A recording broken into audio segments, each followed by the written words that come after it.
পাহাড় যখন কাঁপছে, রাজ্য যখন ভাসছে, তখন মুখ্যমন্ত্রী নাচছে। এত অসংবেদনশীলতা কখনো ছিল না, আমাদের সভ্যতার মধ্যে নেই, সংস্কৃতির মধ্যে নেই, ঐতিহ্যের মধ্যে নেই। এটা এক অসংবেদনশীলতা, আর দুই হচ্ছে তাচ্ছিল্য,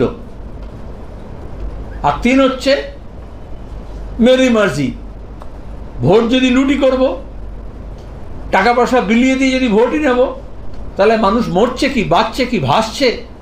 এখন উনি এতদিন পরে আবার এয়ারপোর্টে গিয়ে বলছেন ম্যানমেড, আর অন্য রাজ্য ডিবিসি এসব দোষ দেওয়ার।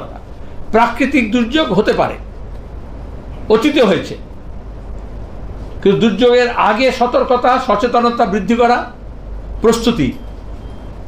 দুধিয়া ব্রিজ ভেঙে গেল, দেখবেন থাম পড়ে আছে নীল সাদা রং।